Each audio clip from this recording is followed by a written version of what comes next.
नमस्कार, मैं हूं संदीप चौधरी। आज सीधा सवाल में बात होगी 2024 के चुनाव की। अब वोटों की गिनती का दिन भी नजदीक आता जा रहा है। धड़कनें बढ़ रही हैं सभी की, राजनीतिक दलों की, नेताओं की, उम्मीदवारों की और आपकी भी, जनता जनार्दन की भी।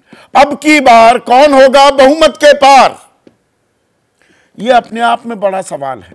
428 सीटों पर चुनाव मुकम्मल हो चुका है। 5 चरण का चुनाव पूरा हो गया है। अब 115 सीटें बाकी हैं।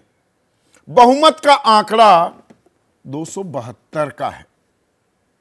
और जब भी हम नतीजों का विश्लेषण करते हैं या संभावित नतीजे क्या हो सकते हैं उस पर विमर्श करते हैं, तो पहला फैक्टर नतीजे आने से पहले जिस पर हम निगाह गाड़ते हैं वो होता है वोटर टर्नआउट। कितनी तादाद में आप, जनता जनार्दन, बाहर निकले और अपने मत का इजहार किया, बटन दबाया। तो जो ये 5 चरण का मतदान हुआ है, ये मध्यम मतदान ही कह सकते हैं। 2019 की तुलना में कम मतदान हुआ। पहले चरण में लगभग 3.5% की गिरावट आई और ये 11 दिन बाद आखिरी आंकड़ा दिया था चुनाव आयोग ने। यह भी अपने आप में अप्रत्याशित था। दूसरे चरण में लगभग 3.25% की गिरावट आई। तीसरे चरण में तो यह गिरावट 10% का आंकड़ा भी पार कर गई। चौथे चरण में 1.5% की गिरावट और जो 5वां चरण अभी कल मुकम्मल हुआ उसमें भी 1.25% की गिरावट। तो यानी कि कोई लहर नहीं है, कोई सेंट्रल थीम नहीं है। सुस्त है मतदाता और चुप भी है, मौन भी है। तो उसके मन की था लेना बड़ा मुश्किल हो रहा है। प्रो इनकम्बेंसी है या एंटी इनकम्बेंसी। अब यहां पर एक और बात को अंडरलाइन करने की जरूरत है।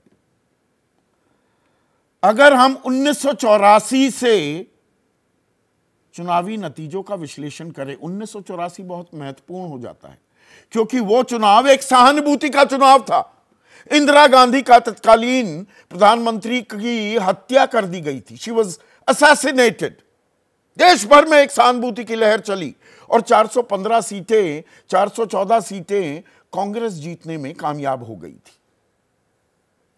और उसके 30 साल बाद 2014 में कोई पार्टी अपने दम पर बहुमत लेकर सरकार बनाने में कामयाब हुई जब बीजेपी ने 282 सीटें जीती। और 2019 में 35 साल बाद, 1984 के 35 साल बाद कोई पार्टी अपने दम पर 300 का आंकड़ा पार किया। 303 सीटें आई बीजेपी की। और स्ट्राइक रेट उस वक्त कितना था? 69%। यानी कि 100 सीटें जहां लड़ी उनमें से 69 बीजेपी ने जीत ली। अब ये आंकड़े आपके संज्ञान में मैं क्यों लेकर आ रहा हूं? क्योंकि इस बार जो ये चुनाव था ये शुरू ही हुआ 400 पार के नारे के साथ कि बड़ा आसान है इस देश में ये आंकड़ा पा लेना। जवाहरलाल नेहरू भी 400 पार नहीं कर पाए थे। 3 बार लगातार प्रधानमंत्री रहे देश के। और यही देश की एक विविधता है और खूबसूरती है। अलग अलग इलाके अलग अलग हिसाब से वोट करते दिखाई देते हैं। 2019 में राष्ट्रवाद का बड़ा पुट था तो 303 का आंकड़ा बीजेपी ने हासिल कर लिया, लेकिन इस बार 400 पार।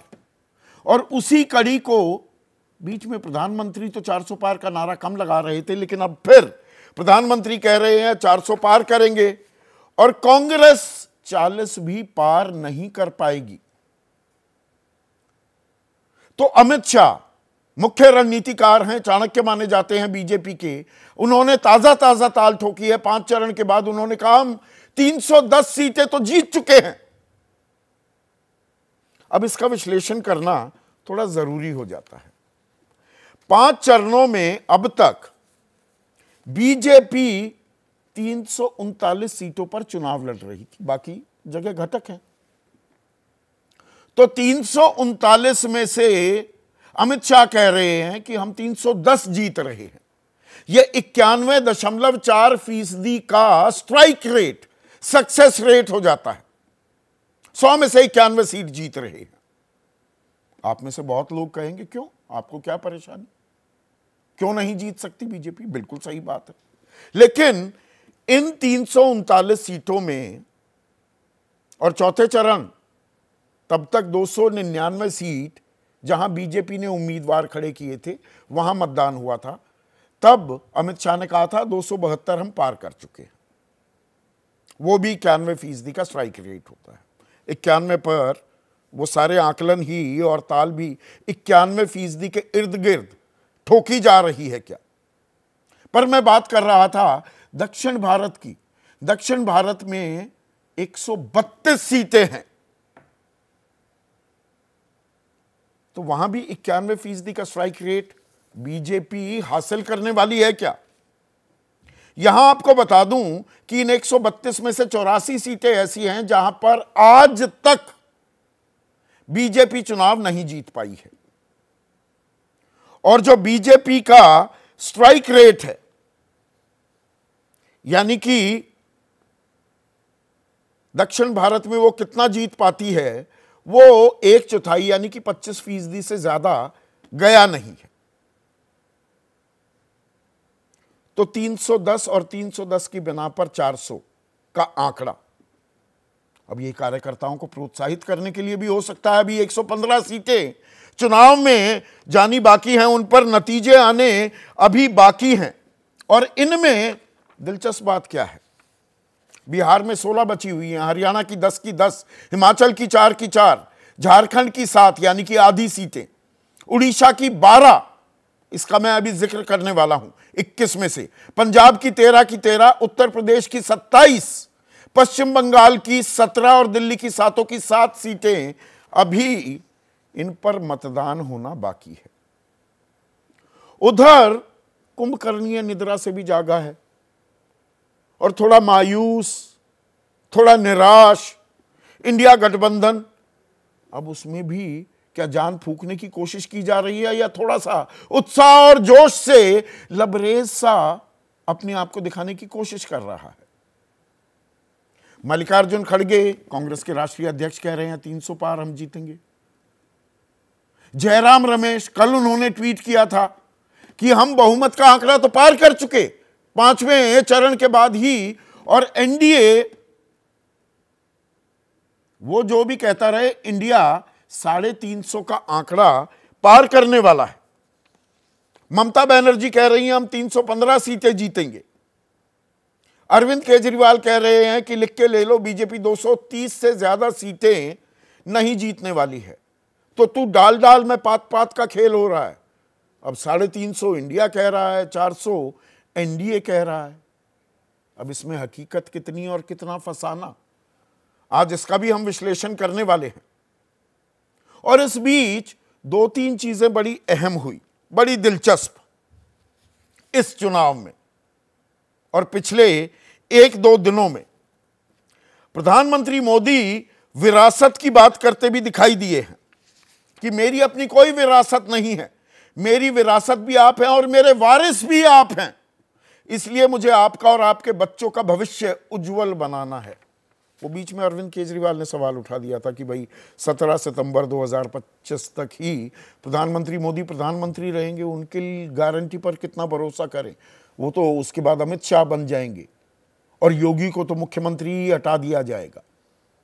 तो प्रधानमंत्री कह रहे हैं देश ही उनकी विरासत है, उनकी अपनी कोई विरासत नहीं है और वारिस भी आप ही लोग हैं।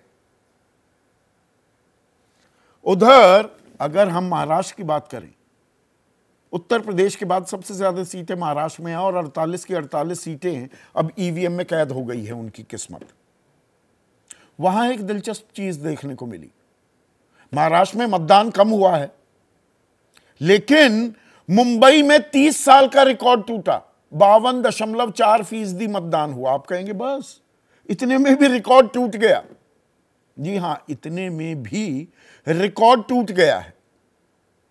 तो यह बढ़ता मतदान उधर क्या संकेत दे रहा है? और सही मायने में इंडिया और एनडीए की अगर कहीं लड़ाई हो रही है तो वो महाराष्ट्र है। इसको एक स्विंग स्टेट भी कहते हैं।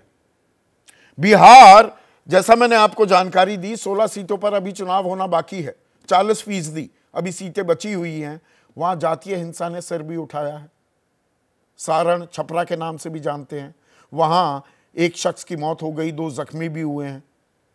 और यादव बनाम राजपूत, अब इसको एक जामा पहनाने की, ओढ़ाने की कोशिश भी की जा रही है। और 12 सीटें बची हुई हैं उड़ीसा। उड़ीसा एक ऐसा राज्य है जहां पर बीजेपी 8 सीटें जीती थी, अपनी टैली बढ़ाने की पुरजोर कोशिश कर रही है। संकेत भी वैसे मिल रहे थे, लेकिन वहां पर अति उत्साह में संबित पात्रा, जाने माने राष्ट्रीय प्रवक्ता हैं, पुरी से अब उम्मीदवार हैं, पिछली बार भी थे, हार गए थे। उन्होंने कह दिया कि भगवान जगन्नाथ मोदी के भक्त हैं। अब इस पर बवाल मच गया है। माफी भी मांगी, स्लिप ऑफ द टंग की जबान फिसल गई। 3 दिन का उपवास रखने की बात भी कर रहे हैं संबित पात्रा की, प्रायश्चित कर रहा हूं। लेकिन क्या बीजेपी का बना बनाया खेल वहां बिगड़ भी सकता है? चर्चा में इन बातों पर भी मैं विमर्श करूंगा। लेकिन चुनाव किस ओर जा रहा है 5वें चरण के बाद, ये केंद्रीय बिंदु है। इसी पर चर्चा करेंगे। ऐसे में आज का सीधा सवाल, जीत का दावा ताबड़तोड़, क्या है 5 फेज का निचोड़? और घटती बढ़ती वोटिंग, 4 जून का कौन किंग? जैसे ही घड़ी का काटा दोपहर 2:30 पे आए, बबीता जी का दिल सास बहू साजिश के लिए मचल जाए। और ये है इनकी बहू, पूरे दिन ऑफिस की टेंशन हो जाए गॉन जब ये करें अपना फेवरेट शो फ्री टाइम पे ऑन। इनकी तरह आप भी देखें अपना फेवरेट शो अपने टाइम पर और डाउनलोड कीजिए एबीपी लाइव ऐप अपने स्मार्ट टीवी पर।